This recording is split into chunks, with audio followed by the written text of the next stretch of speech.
What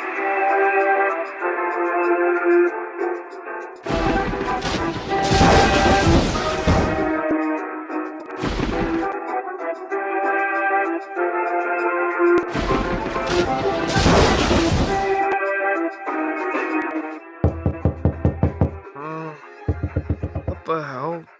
Is someone knocking on my door? It's 3 in the morning. Why is someone knocking on my door, bro?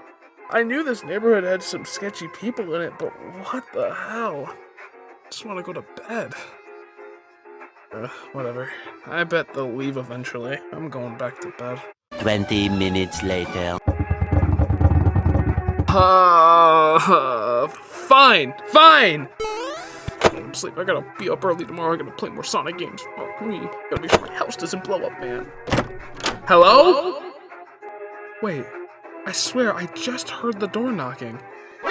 Dude.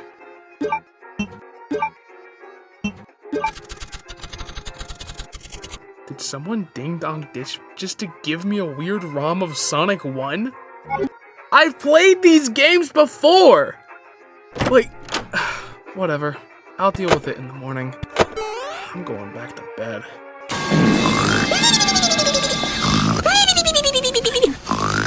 One hour later. Wait a minute.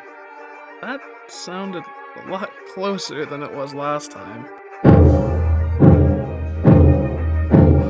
Okay, kinda creeping me out, but fine, asshole. I get it. You want me to play this stupid game. So fine, I'll go through Sonic 1, just 'cause why not? It sounds like fun. Just all fun and games until I want one good night's rest. Like, bro, come on. I got a midterm tomorrow! Whatever. Why don't I just go ahead and pop the game in my PC and get this over with? I am pretty confident I can get done with Sonic 1 within the hour.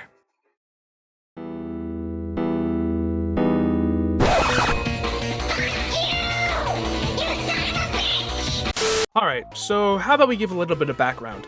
Welcome to the 2010s! The internet is still in its infancy. YouTube is only around 5 years old, Facebook had just launched, and creepypastas are the most well-known horror stories on the internet, with many involving corrupted games or lost episodes of famous TV shows and IPs, usually making them super bloody and scary. And while I could make a whole 2-hour-long video dedicated to the 2010s creepypastas that I personally experienced as a kid, I'll keep it short with just saying, these were what analog horror was in the early 2020s. Absolutely everywhere, with many following very similar tropes. Those being, number 1, very overly specific graphic details. If you ain't overanalyzing every bit of tissue being ripped off your body, you ain't doing it right. Number 2, blood, and lots of it. Seriously, I'm almost certain that instead of having organs, humans were just giant blood bags. And 3, some really shitty plot twist or fourth wall break. Like, if the killer ain't saying I can see you by the end of the story, you got it all wrong. Though, in 2011, JC the Hyena, which, you know, knowing what he's done, he's an interesting figure, would decide to make a creepypasta about Sonic the Hedgehog, titling it Sonic.EXE. Which, by the way, is so stupid. Like, it's an executable file. That's what it is. That's what a .exe is. It stands for executable.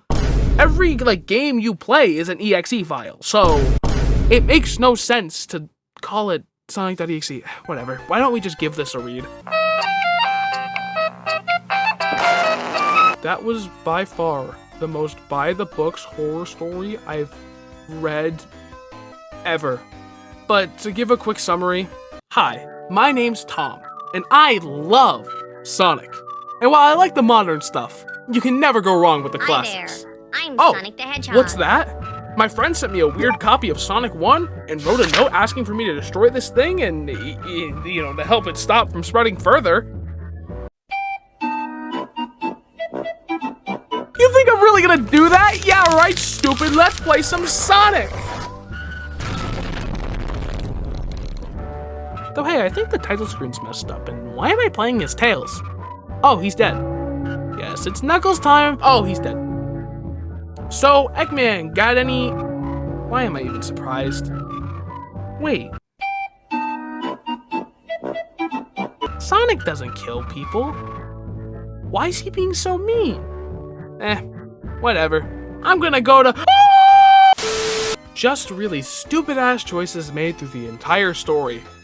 And Tom doesn't even destroy the game after everything. At least we're not told he does. Maybe he does. Maybe he just dies. Like, maybe the Sonic Plus just kills him. Which, it's just so stupid. It's so dumb, it makes no sense storytelling-wise. But, this was during the 2010s.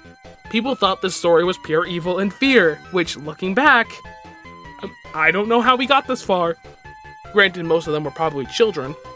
Though, an aspiring game developer by the name of Mist Crimson, who, as far as I'm aware, is still developing their own horror game to this day, decided that they wanted to try and make Sonic.EXE playable. And that's what we're going to be playing today. So, let's get rolling. But, seriously, can I just talk about how stupid of a name Sonic.exe is? It's just the name of an executable file. Anything Sonic related. Starting out with the title screen as always, and I gotta say, it looks like a title screen. Oh, well that's new. And not very cool of you, Sonic. As we go through the title screen, we get to a save select screen? Wait, wasn't this introduced in Sonic 3?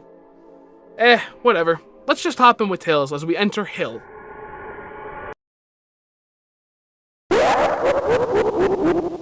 Now, I may poke fun at the story and game in general, though I do have to say I love the soundtrack. It's unnerving in its simplicity, and it works really well for what it's going for. It's got that Genesis sound, and it works well enough. Though with that bit of praise out of the way, we're just going to be walking to the right and enjoying some time in Green Hill, just enjoying the scenery and basking in its oh,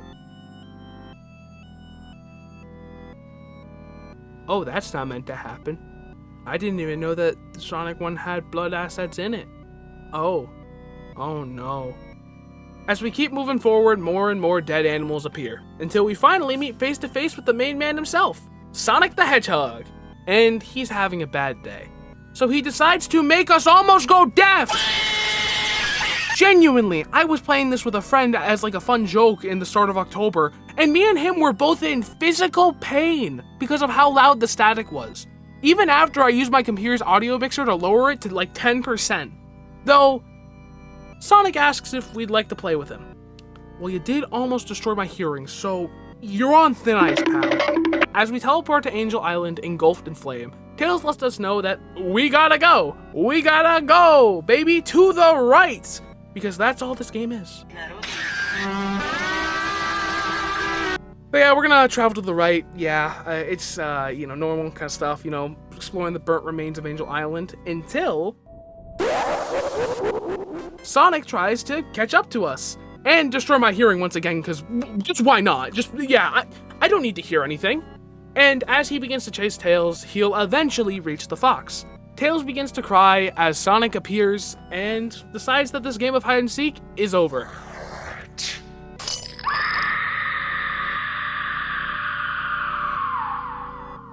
Afterwards, he lets me know I was too slow, and I should try again. Which, fair. I probably could have done something different, Task Manager, Control-Alt-Delete, delete the game, uninstall the program. Those are pretty much the same thing, though. There's a lot of options I had there, I could have really thrown a mix-up at him. So, yeah, returning to the save select, Tails is now locked, as his body now appears above. Though, time to give Knuckles a go.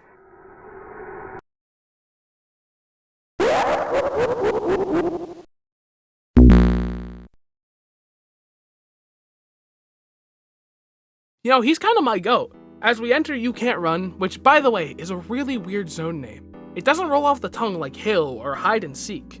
But as we appear in what seems to be Scrap Brain, I notice I can go to the left. And after some walking...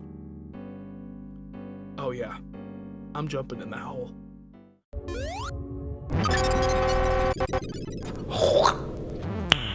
Nice. As the game freaks out, not expecting me to be an absolute gamer and kill Knuckles my way, not Sonic's way, Sonic's not a big fan of that, saying we don't like to play by the rules or whatever, which playing by the rules flew out the window the moment you almost made me go deaf, you asshole! Successfully. Oh, I swear to God, if I had my Grimbly gun on me right now! As we enter, I just want to say, Great job making the game Russian roulette for epileptic people, with red and blue lights flashing on the screen, with weird patterns overlaying them. Sonic calls out to us by using the name of my computer, which I actually mistyped by mistake, so I feel like he's mocking me. The stage resets as I try to go back where I belong, the pits of nothingness.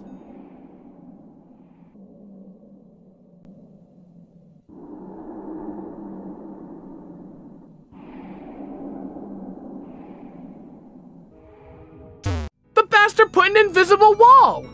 Guess I'm going to the right again. As someone spills a ton of ketchup around Scrap Brain. Yeah, we're going with that. Sonic catches Knuckles off guard, and a fight begins. Come on, bring it!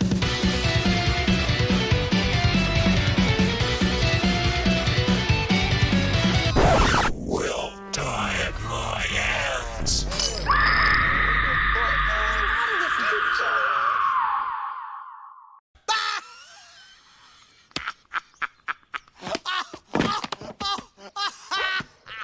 And after killing the Echidna, he hits us with one of his most iconic quotes. So many souls to play with, so little time. Would you agree? As we return to the Save Select screen, we begin our final stage with Robotnik.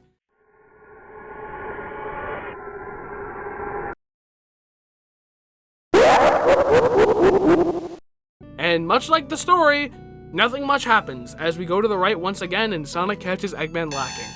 And yeah, the game's over.